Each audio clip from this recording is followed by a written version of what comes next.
Hello, everyone. My name is Edith. I had many hopes and dreams about my marriage to Jeffrey. We met at a work event and instantly hit it off. We dated for 3 years before deciding to get married. Jeffrey was a very kind and caring boyfriend who spoiled me with gifts and dates even when I didn't ask for them. I grew up poor and had no family connections, so when I met Jeffrey, I thought I had found my soulmate. Our relationship was almost perfect, except for one problem. Jeffrey's mother, Vivian, didn't like me at all. Vivian was rich from smart investments and Jeffrey had grown up comfortably. When she found out he was dating someone like me, she had a hard time accepting it. She told Jeffrey, "I know you love each other, but you need to think it through. Jeffrey is used to a comfortable life and you don't have a substantial income, Edith. I'm afraid you'll end up taking advantage of him." I responded. "I asked him to help around the house," he said. "I don't feel like doing chores. You know I've been depressed for a while. I don't have the energy to do chores." "Jeffrey, I need help around the house. I'm working hard and can't keep up with all the chores. You don't have to do everything. Can you at least help?" I pleaded. "But I'm not good at these things. These are women's jobs. You can't expect me to do them. If I fail at these chores, I will feel even worse about myself." "Jeffrey, if you're having serious mental health problems, you should start therapy. I'll take up a side job to help you. It won't be a problem. I want you to get better," I suggested. "Therapy is for weak people. I don't need therapy. I just want to be left alone." "You're making everything worse by being pushy and annoying," he snapped. Jeffrey didn't even want to go to therapy. Believe me, I tried very hard to convince him. For the longest time, I believed he was depressed. I was so used to seeing the sweet and responsible side of him that I believed all his lies. Slowly, I realized that Jeffrey was okay. He had no problem lounging around the house and playing games. He even went out with his friends every week. Meanwhile, I was working like a slave both at home and at work. I had no time for myself. Jeffrey even stopped showing me any affection. All he did was sit at home and complain. Some of my friends warned me that Jeffrey was using me and becoming abusive. However, I refused to believe them. I still had full faith in the relationship. Somewhere in my mind, I thought the old Jeffrey was still there. I was wrong. I stayed in this situation for 2 whole years. It was a nightmare for me. One day, I got fed up and said, "Jeffrey, we can't go on like this.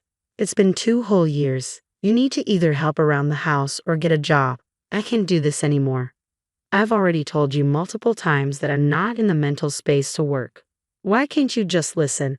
"You have been annoying me a lot," he replied. "Jeffrey, I have been patient with you for 2 years. You won't even get help for your problems. How will our situation get better? Will it ever get better?" I asked. "We are pretty good right now. What is your freaking problem?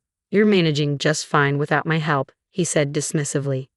"I have 0 savings and don't have any time for myself. I had to work like a dog at both the office and home. I couldn't take it anymore. If you don't get help, Jeffrey, I will leave," I said firmly. "Good, then leave," he snapped back. "You just said you don't have any savings. How will you pay for a lawyer? And if you divorce me, you'll have to pay alimony. Plus, I'll get your house. Go ahead and divorce me." At that moment, I realized Jeffrey had trapped me. This was his plan all along. I had never felt so scared and hopeless in my life. All my love for Jeffrey quickly turned into fear. But I was strong-willed. With no family, I knew how to stand up for myself. Instead of cowering in fear, I made a plan to get out. I knew exactly who to turn to for help. The next day, I called Vivian from work and poured my heart out to her. I knew she was more reasonable than Jeffrey and would understand my helplessness. She had raised him single-handedly and didn't take nonsense from anyone. Even though she didn't like me, I hoped she would help. Vivian was furious, but not with me. "What the hell, Edith? This is unacceptable. I'm embarrassed by what my son has done. I have no idea how he turned into such a greedy and selfish person. I don't know what to do," I confessed. "I don't have anyone nearby. I don't even have a family. You're the only one I can turn to." "I'm glad you trusted me enough to tell me," Vivian said. "After what my son has done, I'm surprised you don't think badly of me. I have already given you enough reasons to hate me. Don't worry, Edith. I'm on your side. I will do something. Jeffrey has crossed his limits." "Thank you so much, Vivian. You have no idea how relieved I am. I felt so alone and stuck after Jeffrey made those threats." Vivian was perfectly capable of handling Jeffrey. Believe it or not, he was actually pretty scared of her. As I said, Vivian didn't take nonsense from anyone and wouldn't shy away from teaching Jeffrey a good lesson. Jeffrey had no idea what was coming for him. I had all my ducks in a row and was just waiting for Vivian to strike. She showed up at our house about 2 weeks after I talked to her. When I came home from work, I saw her sitting in the living room with her luggage. She looked at me and said, "Come here, Edith. We were waiting for you. You must be surprised to see me here." "Yes, it's a pleasant surprise, Vivian. What brings you here?" I asked. "Well, there's been some stuff going on, so I wanted to talk to both of you." "What is it, Mom?" "Tell us immediately," Jeffrey said. "I was thinking about buying a new house," Vivian began. "My old house has become boring, and I don't want to live there anymore. So I was thinking about selling it." "But what will you do with the money? The house is expensive, and you'll get a good deal out of it. I don't think you need that much money right now. You should do something about it," Jeffrey said. "All right, son. I don't need that much money, so I've made a decision. I'll give you the money, Jeffrey. I have enough to get a new place with my savings. You can have the sale proceeds as an early inheritance of sorts." "Mom, are you serious? That is great news. I can't thank you enough. You've made the right decision," Jeffrey said, overjoyed.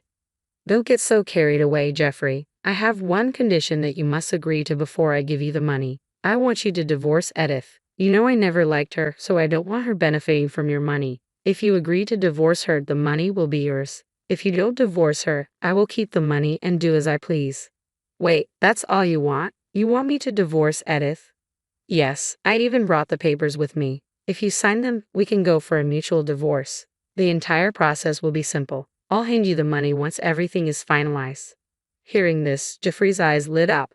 He made no secret of the fact the offer was pretty tempting for Jeffrey. To be honest, I had no idea where Vivian was going with this. However, if he did divorce me, I would be free from being trapped with Jeffrey. So, I kept a solemn face and said, "Jeffrey, you can't possibly divorce me for money. Who even does that? Vivian, I know you don't like me, but offering him a bribe is going too far." "Don't talk to my mom like this," Jeffrey shot back. "You've been a neglectful wife, and I hate being with you anyway. Since Mom has gone through the trouble of getting everything ready, I won't disappoint her. I will sign the papers today." "Seriously, Jeffrey, you would divorce me for your mother's money? Look, you've been wanting out of this marriage anyway, and I don't want to be with someone my mom doesn't like. So let's just make it easier for each other and get divorced. If that's your decision, I have nothing to say. However, I will only sign the papers if you agree to let go of alimony, and I won't be giving you a cent of my savings." "Fine, I won't claim alimony or anything else. The alimony would be a small amount anyway. I can get myself a better life with Mom's money. I won't need your meager savings and alimony." "Okay then, Vivian, you have your wish. We will sign the divorce papers." Hearing this, Jeffrey quickly took a pen from the table and signed the papers. He also promised to meet with a lawyer the next day to draw up documents for a divorce settlement. Vivian said she would help him get a good lawyer. Jeffrey, looking very happy, went off to the master bedroom to call his friends. Meanwhile, Vivian sat there with a smile on her face. She walked up to me and said, "So, my stupid son divorced you and accepted my little bribe. He didn't even take time to think. I had no idea how vile he had become. Let's make him regret this, Edith." "So, you did plan everything, didn't you? You're helping me get a divorce and leave Jeffrey." "Yes, I did. I know I've been hard on you all this while. I should have been more critical of my son, but don't worry, this time I won't slack off. Jeffrey will be taught a lesson." Hearing Vivian's words, I knew I made the right decision to divorce him. If I had stopped Jeffrey from divorcing me or stuck around any longer, he would have gotten even more abusive. But I wasn't going down so easily. While Vivian made him sign the divorce papers, I made him agree to a divorce settlement that would work in my favor. Jeffrey was so blinded by greed that he didn't stop to think of my terms. I guess he believed Vivian's words. Anyway, Vivian moved in with me and Jeffrey because she was selling her house soon and needed a place to stay until it was sold. She also told Jeffrey that she wanted to make sure I didn't try to change his mind. Jeffrey gladly invited her to stay as long as she wanted. I moved out of the house once Jeffrey signed a document saying that he wouldn't demand anything from me. I had a good lawyer who made sure everything was okay. I moved into an apartment and tried to start my life afresh. Vivian and Jeffrey stayed at the old house until the divorce was finalized after 6 months. When the entire process was done, Vivian, Jeffrey, and I met outside the courthouse. Jeffrey said, Finally, I'm free from a witch like you. You were right, Mom. I should have left her a long time ago. I wish I had done this sooner. You threw away years of love for your greed. You should be ashamed of yourself, I said. Don't be dramatic, Edith. Anyone would do this for good money. You'll understand once I start living a better life than yours. Mom, since my divorce has been finalized, when will you transfer the money? I need to pay the lawyers and start living a new life. Well, Vivian said, I changed my mind. I'm not giving you the money. I have other plans for it. What? Mom, what happened so suddenly? Why are you changing your mind? Probably because I got what I wanted, and so did Edith. I'm well aware of the fact that you had been financially abusing Edith.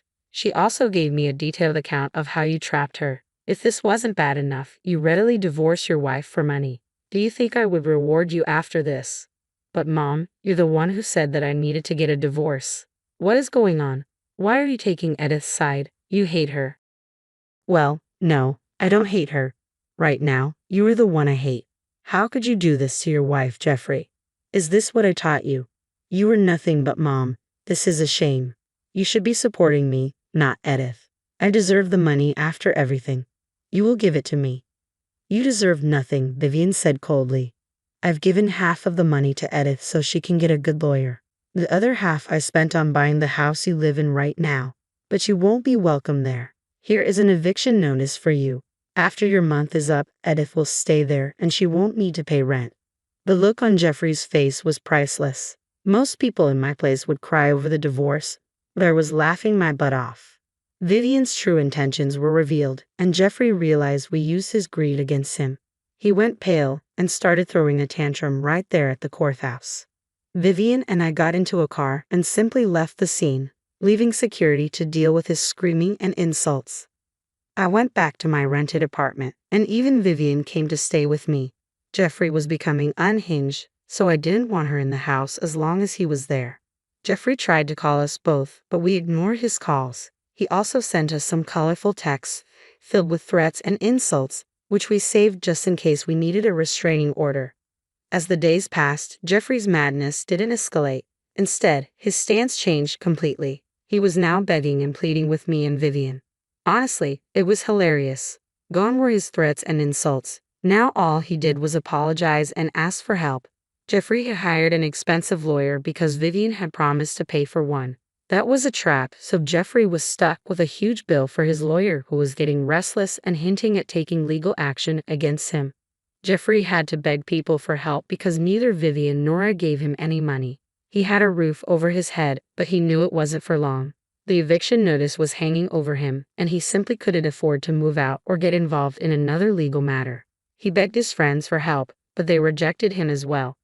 I guess that taught him a good lesson. His texts soon became desperate, but we didn't reply. One night, Vivian told him to get a job and get out. She also informed him that he was being disowned for his horrible behavior towards me. For now, Vivian is staying with me while we prepare a permanent move to the house. Eventually, Vivian will buy a new place, but she told me that I could live there as long as I wanted.